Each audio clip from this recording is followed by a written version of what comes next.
Segundo a Federação Brasileira das Associações de Síndrome de Down, entre 350 mil a 400 mil brasileiros possuem a trissomia do cromossomo 21, que é responsável pela síndrome de Down. Você certamente conhece ou até mesmo convive com alguém que tem essa síndrome, mas você já viu alguma pessoa mais velha com a síndrome de Down? Se ainda não, é provável que nos próximos anos você possa ver com maior frequência. Porque o que antes era praticamente uma sentença de vida curta mudou, graças aos avanços sobre a condição genética ocorridos nos últimos 30 anos. Avanços que permitiram criar recursos e terapias para ajudar na melhora da qualidade de vida de muitas pessoas com a síndrome de Down. Humanamente, programa da Band News FM, que é feito em parceria com o Instituto de Psiquiatria do Hospital das Clínicas da USP, hoje vai falar sobre o envelhecer com síndrome de Down. Para isso, nós contamos aqui com as mais inclusivas análises do psiquiatra Daniel Barros. Oi, Dani! Oi, Ellen. Esse tema ele é fascinante, né? Porque a gente fala muito sobre envelhecimento e a gente andou fazendo aqui uma série sobre envelhecimento, vários aspectos do envelhecimento, porque a população vai, né, conseguindo envelhecer mais, porque a gente vai tratando, e aí a gente se tocou, né, Ellen, discutindo aqui as nossas pautas, que, puxa, mas tem algumas populações especiais que também estão envelhecendo e vão precisar de um olhar especial, né? Por isso que acho que esse é um tema que não está muito no radar das pessoas, mas que vai ser cada vez mais relevante. Bom, e para falar deste tema, nós contamos aqui com a especialista em fonoaudiologia clínica, com ênfase em comunicação e linguagem do adulto e idoso pela USP, especialista em reabilitação cognitiva e neuropsicológica pela USP, integrante do ambulatório de envelhecimento e síndrome de Down do Hospital das Clínicas da USP, Cláudia Lopes Carvalho. Cláudia, obrigada por estar aqui conosco. É uma honra estar aqui com todos vocês, é um prazer falar sobre esse tema que tem sido a nossa motivação de atuação fonoaudiológica e também como gerontologista. Muitíssimo obrigada pelo convite. Cláudia, alguns estudos afirmam que a expectativa de vida da população com síndrome de Down cresceu, no mínimo, 3,75 vezes nos últimos 40 anos. Então, hoje ela giraria em torno aí de 65 anos. Por que que as pessoas com Down viviam menos? Na verdade, a gente chama essa mudança demográfica, né, dentro desse grupo populacional de pessoas com deficiência intelectual, que é a síndrome de Down, de envelhecimento inesperado, né? Então, por que que ele é um envelhecimento inesperado? Porque há 30 anos atrás, ninguém imaginava que uma pessoa com síndrome de Down, com tantas comorbidades, como doenças cardíacas e tantas outras demandas clínicas, pudesse alcançar a longevidade, né? Então, assim, a gente passou por um momento de transformação na área da saúde, né? Então, a tecnologia, o acesso ao tratamento, as mudanças sociais, a quebra de estigmas, por exemplo, do não acreditar que essa longevidade seria uma longevidade possível, tudo isso corroborou para que essa população nos mostrasse que realmente um trabalho feito junto com a ciência, com a saúde, com a educação, com a inclusão social, propusesse esse aumento nessa longevidade, né? Então, essa longevidade inesperada, ela foi inesperada para todos nós, né? Tanto para os profissionais da saúde, quanto para as famílias das pessoas com síndrome de Down. É por isso que nós denominamos de longevidade inesperada ou de envelhecimento inesperado. Ô, Cláudia, quer dizer que indo para a base ali, né, o motivo de antigamente eles não terem tanta longevidade, você passou aqui um pouco por cima, mas são as comorbidades, né? Normalmente a pessoa com síndrome de Down, ela tem alguns outros problemas que podem acontecer, né, como problemas cardiológicos, enfim, como outras malformações, né, que a gente chama em outros órgãos, e era isso que, de forma geral, levava a menor longevidade, né, a pessoa vivia menos, ou qual é o impacto também do que a gente sempre associa com a síndrome de Down, que é o menor QI, né? A gente pensa em síndrome de Down, a gente pensa num QI menor. ou seja, dificuldades cognitivas, dificuldades intelectuais. E isso também trazia um impacto ou eram mais os problemas físicos da síndrome de Down? Na verdade, são duas questões que estão entrelaçadas, né? Uma é a mutação do cromossomo 21, ela gera esse perfil que a gente chama de perfil cognitivo diferenciado, ela gera comorbidades físicas, né? Então, existe um impacto muito grande dessa mutação no cromossomo 21 nas principais áreas da vida e também no aspecto de saúde geral, né? Isso é um ponto que a gente precisa deixar bem claro, que a mutação do cromossomo 21, ela gera essas mudanças, né, no aspecto de saúde. E um outro ponto é que as pessoas com síndrome de Down, normalmente, elas têm deficiência intelectual. Essa deficiência intelectual, ela gera um impacto nessa longevidade. A gente tem hoje, a literatura traz para a gente que, dependendo do perfil cognitivo, esse perfil cognitivo pode impactar no aumento ou não dessa longevidade. Então, pessoas com síndrome de Down, com deficiência intelectual leve, elas tendem a alcançar o mais próximo possível dessa longevidade que a gente espera, saudável. Pessoas com deficiência intelectual de grau moderado, né, a mais severo, elas tendem a ter menos, ela tem um impacto muito maior, essa deficiência intelectual gera um impacto muito maior na funcionalidade dessas pessoas. Então, pessoas com deficiência intelectual, com síndrome de Down, com uma DI leve, ela consegue se incluir mais facilmente, elas têm muito mais oportunidades, elas têm habilidades cognitivas que possibilitam uma inclusão social maior, uma participação social maior,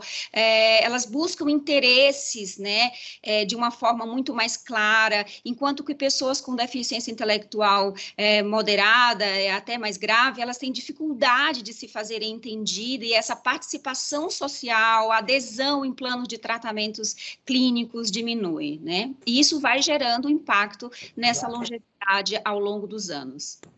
Agora, o Ellen, eu estava pensando aqui, né, ao longo dos nossos programas recentes sobre envelhecimento, a gente foi se deparando com desafios que vão surgindo individualmente e para a sociedade como um todo, diante do envelhecimento.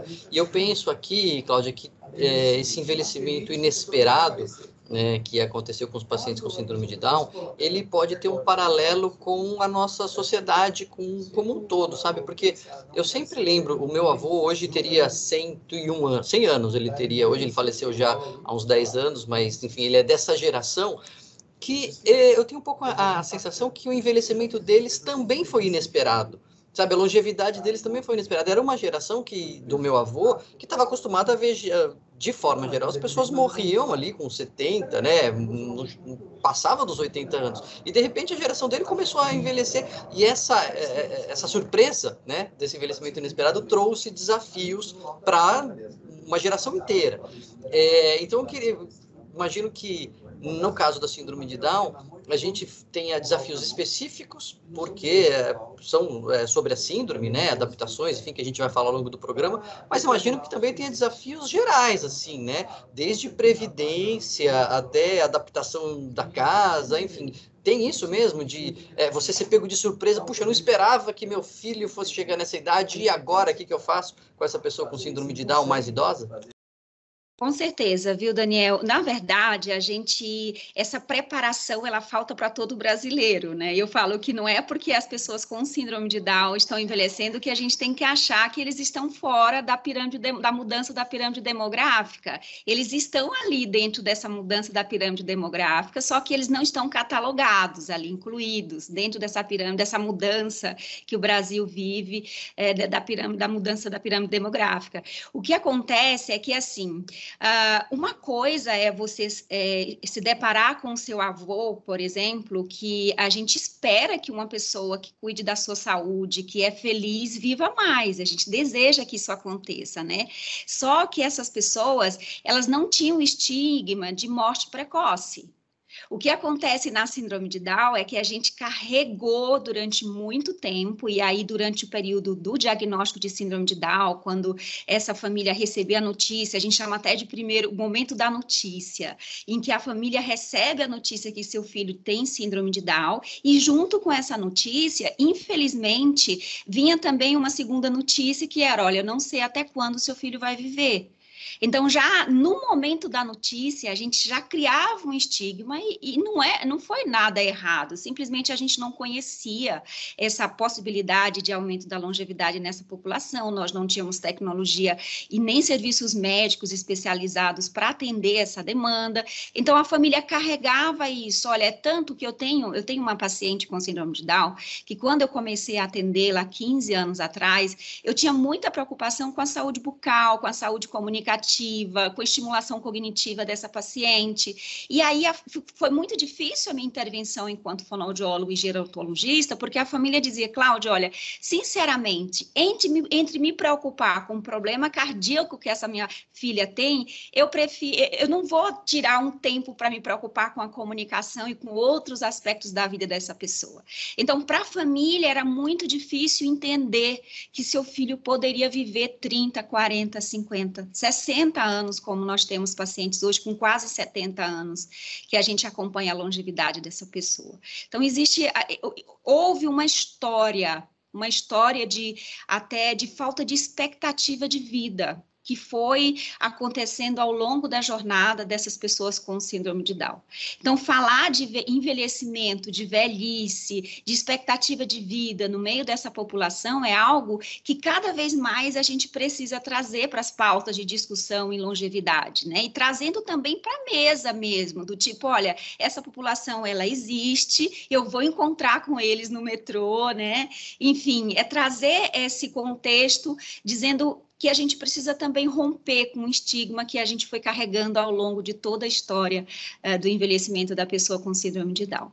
Cláudia, você trouxe um aspecto interessante que era o seguinte: diante de uma perspectiva de uma vida mais curta para as pessoas com síndrome de Down, talvez não era tão discutida uma qualidade de vida, uma qualidade do envelhecer para essas pessoas. Nas pessoas que têm síndrome de Down, os sintomas, os sinais do envelhecimento, eles aparecem mais cedo? Mais cedo quando? Na verdade, a gente já sabe, né, que a população com síndrome de Down, ela é um grupo de pessoas dentro da deficiência, né, que apresenta envelhecimento precoce, assim como outros grupos populacionais. Então, quando a gente fala de envelhecimento precoce, ele acontece para qualquer pessoa, né, pode acontecer para qualquer pessoa, e, por que não, na síndrome de Down. No entanto, a gente retoma novamente a questão da mutação do cromossomo 21. Essa mutação do cromossomo 21, ela, de certa forma, acelera esse processo de envelhecimento. Então, ela gera uma cadeia de modificações ao longo da vida que predispõe a pessoa com síndrome de Down a envelhecer precocemente. E eu estou tentando falar de maneira bem simples para a gente poder trazer para a nossa prática, né, para uma compreensão mais acessível. E aí, o que acontece é que essas pessoas, elas podem sim envelhecer precocemente, e alguns marcadores são possíveis de serem observados. Entre esses marcadores de envelhecimento precoce na síndrome de Down, a gente percebe, por exemplo, mudanças em áreas específicas do corpo, né, mudanças cognitivas, mudanças no status comunicativo dessa pessoa, mas o que gera mais impacto é a mudança na funcionalidade. Então, é uma pessoa que aparentemente, por exemplo, pode ter 30 anos, que é considerado uma pessoa jovem, né, cronologicamente jovem, mas que ela pode apresentar mudanças que relacionadas a alterações de comportamento, né? Às vezes essas mudanças não são perceptíveis como ocorrem na população sem síndrome de Down, que são as mudanças que a gente espera de memória, né? Com memória mais comprometida, queixas de nomeação. Então, isso não aparece com tanta frequência como aparece na população sem síndrome de Down, enquanto que na síndrome de Down, as mudanças de comportamento e humor, elas são mais perceptíveis. E aí, o que a gente tem observado ao longo desses anos, até com os estudos que a gente tem acompanhado, né, e desenvolvido aqui em parceria com o Instituto de Psiquiatria, é que essas mudanças, elas precisam ser permanentes. Então, assim, é necessário que a gente olhe para essa pessoa com síndrome de Down, que apresenta queixas de mudanças, né, ao longo dos últimos 5 anos, por exemplo, e essas queixas precisam ser permanentes. O que acontece também é que essas queixas, muitas vezes, elas são transitórias. Às vezes, a pessoa com síndrome de Down, ela passa por um momento de perda, de luto, assim como todos nós, e aí eles têm mais dificuldades para voltar para o seu status funcional. E aí, durante... Não, entendi. Então, que na verdade, só para o ouvinte não se perder aqui na nossa conversa, Cláudia, então, a gente vai falar de um déficit que é trazido pelo envelhecimento quando ele chega e não vai embora, né? Então, a memória, vamos dizer, ficou mais fraca, ele está falando, eu não lembro mais das coisas, eu tenho dificuldade, e isso se perpetua pelo tempo.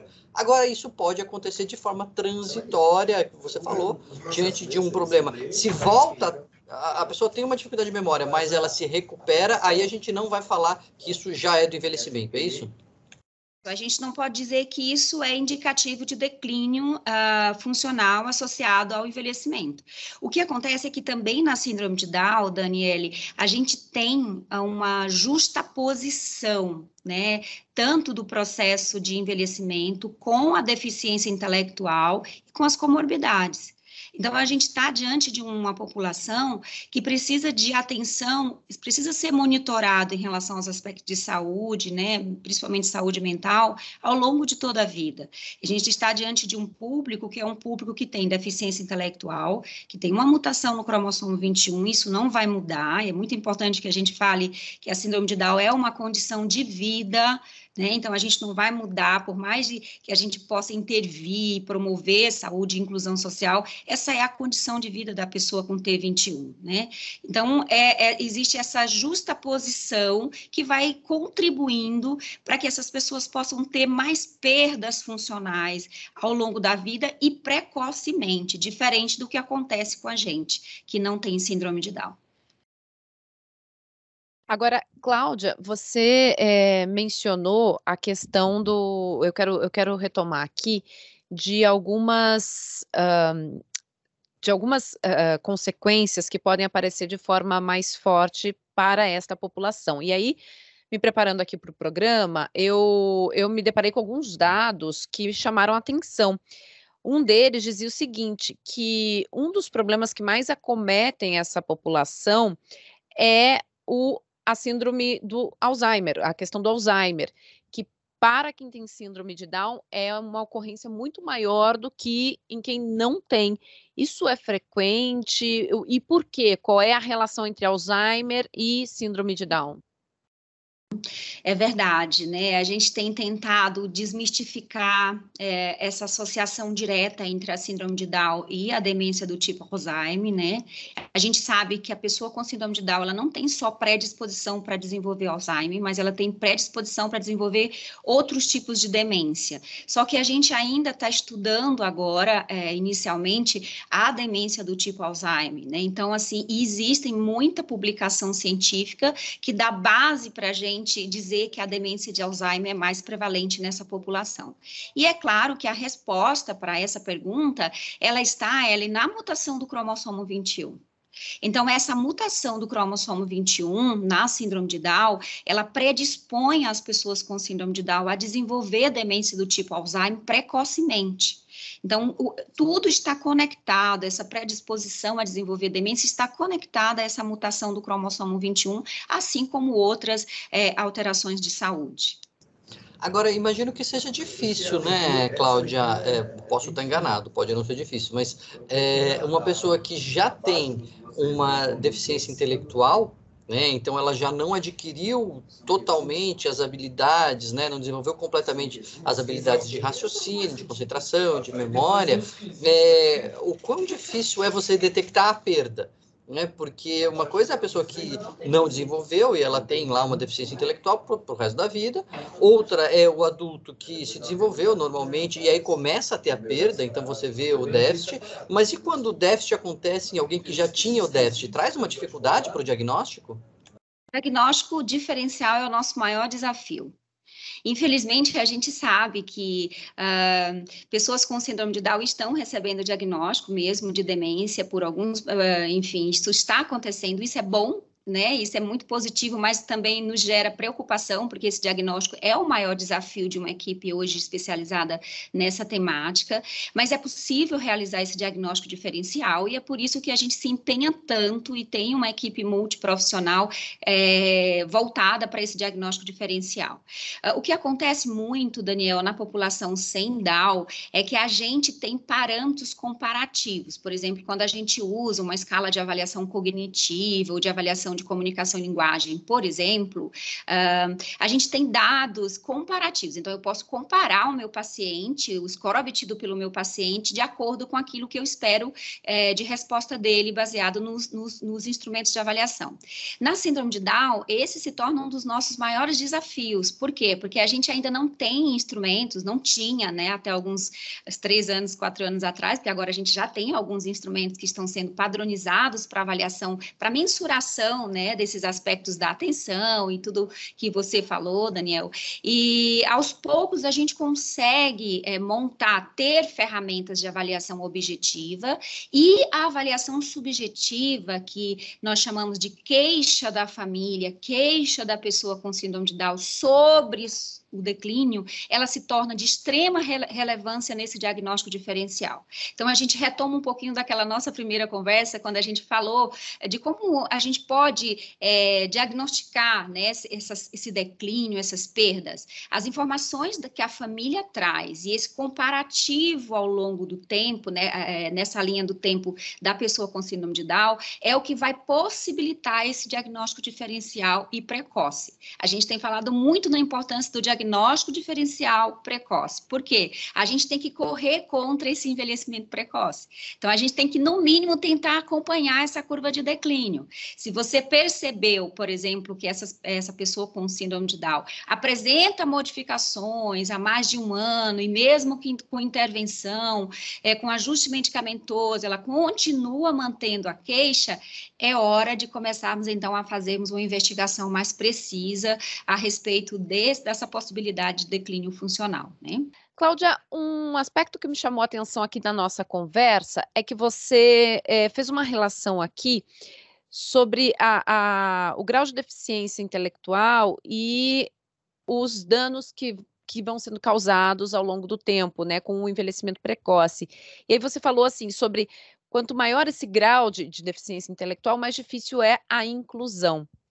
E aí eu posso estar viajando aqui, me corrija se eu estiver viajando, mas eu fiquei pensando aqui, quanto mais a gente consegue incluir um paciente com síndrome de Down, maior vai ser a qualidade de vida desse paciente, mais a gente vai conseguir, de repente, prevenir um envelhecimento que não seja legal ou conseguir corroborar com o envelhecimento mais melhor para esse paciente? Sim, com certeza, Ellen. Eu acho que a inclusão, ela é para todos, inclusive para mim, para você. A gente precisa ser incluído socialmente para que a gente possa viver e envelhecer bem.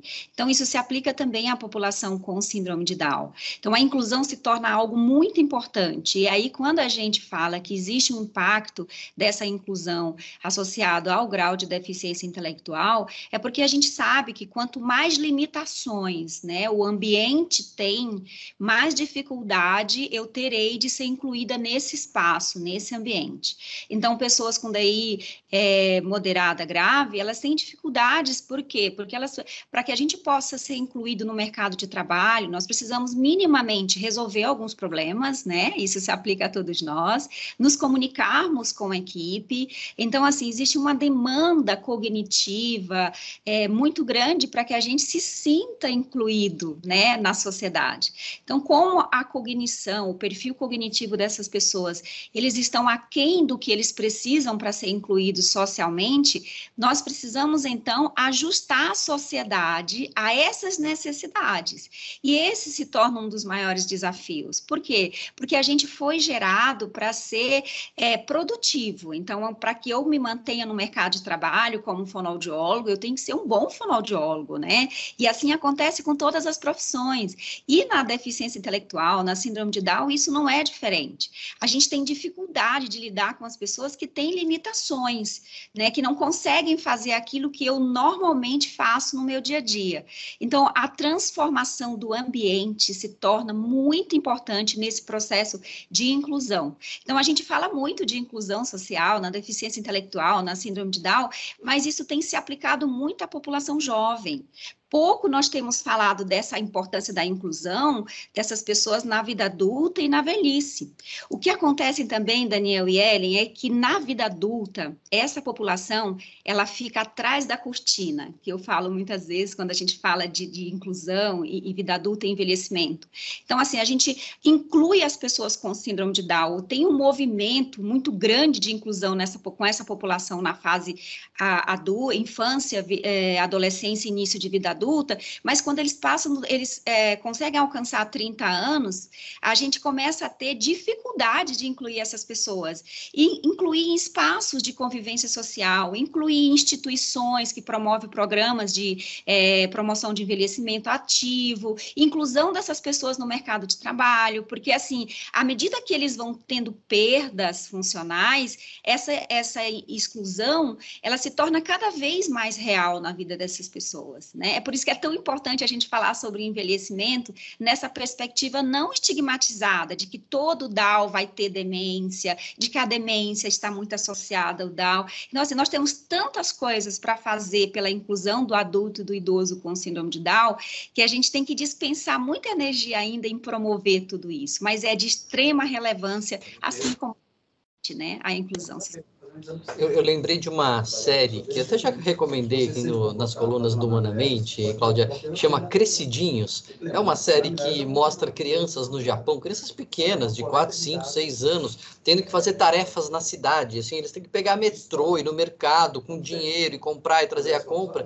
E funciona, né? E aí você pensa, puxa, como que a criança consegue atravessar a rua e fazer a compra, e pegar o troco e voltar para casa, escolher a mercadoria? E você vai vendo que tem uma angústia ali, muitas vezes da criança e tudo, mas não é que a criança japonesa é diferente necessariamente da criança brasileira, mas você vê uma sociedade articulada em favor da autonomia da criança, da proteção, né, e adaptada, esperando que aquilo aconteça. E eu lembrei disso porque, de alguma maneira, é a sociedade que tem que, se quiser incluir, porque a sociedade pode falar assim, não quero ninguém, inclusão, só quero o topo aqui da cadeia alimentar, eu só quero alta performance, não quero o excluído que, né, que não tenha capacidade que fique de fora. Pode ser uma decisão da sociedade, mas se a sociedade quer trabalhar com a inclusão, ela tem que se adaptar e criar mecanismos para receber essas pessoas, né? De fato, incluir promover ambientes e até uma visão de mundo, um mindset, como se diz, que possa recebê-las, né, com as suas limitações e adequando as nossas expectativas às limitações das pessoas.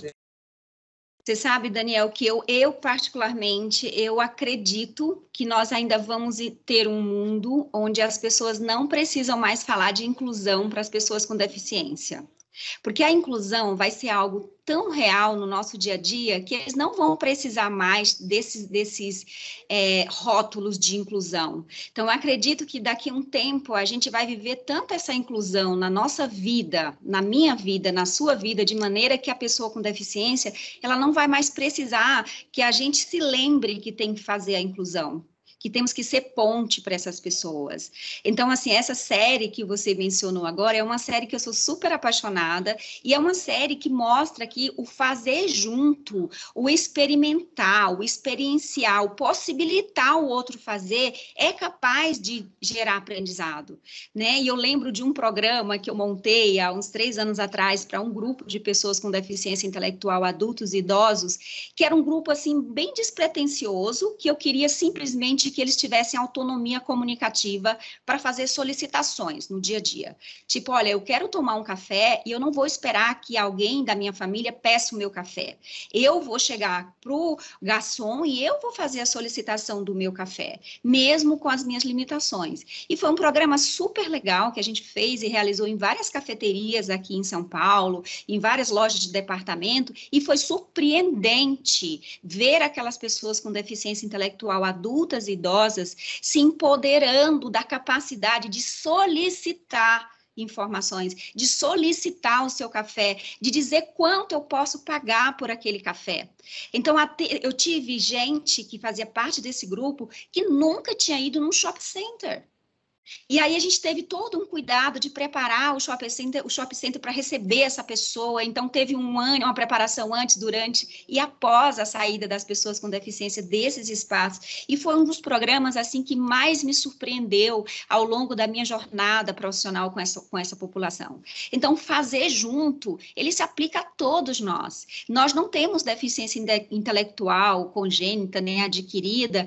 Então, mas tem coisas que a gente precisa experimentar. Alguém tem que ensinar para a gente, né? Tem tanta gente inteligente que não consegue fazer um bolo e que vai ter que ter a oportunidade de fazer um bolo com alguém que sabe e tem a paciência para ensinar. Isso se aplica também à síndrome de Down. Eles são capazes de fazer, executar atividades do dia a dia se a gente tem um mediador. Um mediador ativo, alguém interessado em ensinar, alguém interessado, às vezes não é nem só em ensinar, é ser um com a pessoa enquanto ele faz. Então, isso se aplica a todo mundo. Ser um com o outro, enquanto eu ensino, transforma a vida do outro e facilita o aprendizado das coisas, né? Perfeito.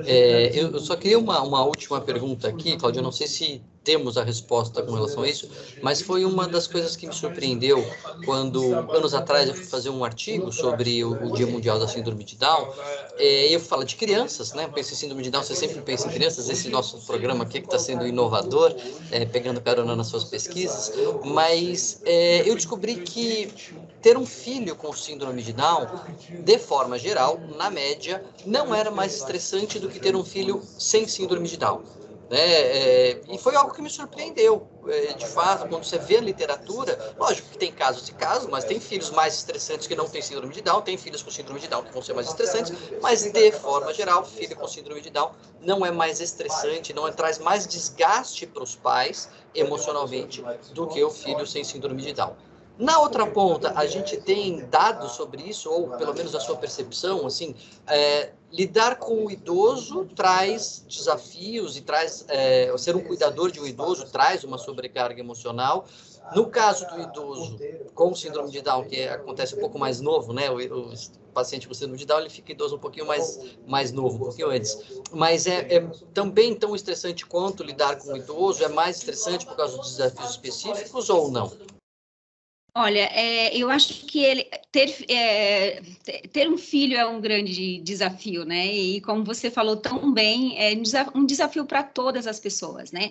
Só que na síndrome de Down, a gente tem o impacto desse momento da notícia para a família. Então, quando a família sabe que seu filho tem uma trissomia, que seu filho tem uma alteração genética, né, e isso vai gerando na família uma expectativa e emoções que podem impactar a relação mãe-bebê, a relação dos pais com esse filho. Então, o que a gente sabe é que muitas vezes esse filho não é aquele filho esperado, porque a gente sabe que a gente gera expectativa a respeito quando sabemos que estamos grávidos, e o que acontece na síndrome de Down é que quando eles recebem a notícia que seu filho tem uma mutação no cromossomo 21, esse gerenciamento das emoções a respeito de tudo dessa notícia pode acarretar numa vida com mais estresse na prestação de cuidados. Eu tenho acompanhado também aqui nesse grupo populacional que a gente já atende já há alguns anos, é que essa população com síndrome de Down, ela é uma população que recebe cuidados de pais velhos. Eu já acompanhei pais de pessoas com síndrome de Down vivenciando uma dupla demência na sua casa. Então, assim, o pai ou a mãe tem demência e seu filho também tem demência. Então, e essa prestação de cuidados, ela tende a ser muito mais estressante, porque existe uma mudança de contexto. Então, existe uma mudança de dinâmica familiar muito grande. Então, nós temos, então, um cenário onde as pessoas com síndrome de Down normalmente têm seus pais mais velhos, que é o que acontece, né? Existe uma correlação também próxima entre mulheres mais velhas terem mais possibilidade de ter filhos com mutação do cromossomo 21. Então, isso vai possibilitando um núcleo familiar mais envelhecido. Então, a gente já espera que esse núcleo familiar seja um núcleo familiar mais envelhecido. Então, a gente tem muitas residências, idosos cuidando de idosos. Então, a gente tem pais idosos que cuidam de seus filhos com 40 anos, que são também considerados biologicamente e funcionalmente idosos. Isso gera um impacto muito grande. O que a gente tem visto também ao longo desses anos, Daniel e Ellen, é que os cuidadores das pessoas com síndrome de Down, eles também são irmãos. Então, esses pais velhos faleceram e deixaram a pessoa com síndrome de Down para ser cuidado por seus irmãos. Só que esses irmãos, eles estão vivendo um momento de vida totalmente diferente dos pais da pessoa com síndrome de Down. Ele está no mercado de trabalho, eles estão conquistando, né, seus sonhos. Então, receber alguém com síndrome de Down para essa dinâmica de vida diária gera um estresse muito grande, né? É tanto que a gente tem hoje grupos de pessoas que cuidam só de irmãos de pessoas com síndrome de Down, porque o gerenciamento dessa prestação de cuidados, ela tende a ser mais estressante. Uma coisa é eu cuidar de um filho que tem síndrome de Down, então eu sou mãe, eu vou cuidar desse filho, e o que acontece muito é que a gente vê que as mães, elas tomam esse cuidado para si, e às vezes não partilham nem com os filhos. Né? Então, assim, é uma preciosidade nessa prestação de cuidados tão grande que eu não vou compartilhar meu filho com Down nem com outro filho, porque eu sei que ele não vai cuidar tão bem quanto eu cuido. E isso vai acarretando uma série de mudanças, né, no núcleo familiar, que o gerenciamento dessa prestação de cuidados requer um olhar mais especializado, né?